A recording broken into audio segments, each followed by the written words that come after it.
Hello guys, Assalamu alaikum. It's me Farisa and welcome back to Farisa vlog. So guys, আজকে আমি একটু লেটে কোরবানি ঈদের ক্লিপ দিচ্ছি কারণ এটা হচ্ছে আমাদের কোরবানের আগের দিন মানে চাঁদ রাতে দিনটা আমি একটা ভিডিও বানাচ্ছিলাম। আহ, প্রত্যেকটা গরুরই আমি ভিডিও বানাচ্ছি। সো ফার্স্টেই আমি আমাদের ছাদে উঠে আমি আমাদের পুরা বাড়িটা দেখাই দিচ্ছিলাম।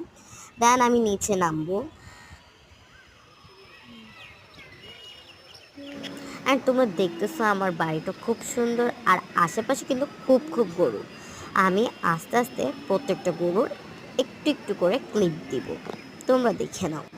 সো গাইস, এটা হচ্ছে পার্ট 1 গরু দেখার। আমি আর নেক্সট ভিডিওটা কিন্তু দেখাবো, মানে এখানে আরও অনেক বড় ভিডিও আছে, আমি তোমাদেরকে দেখাবো। বাই।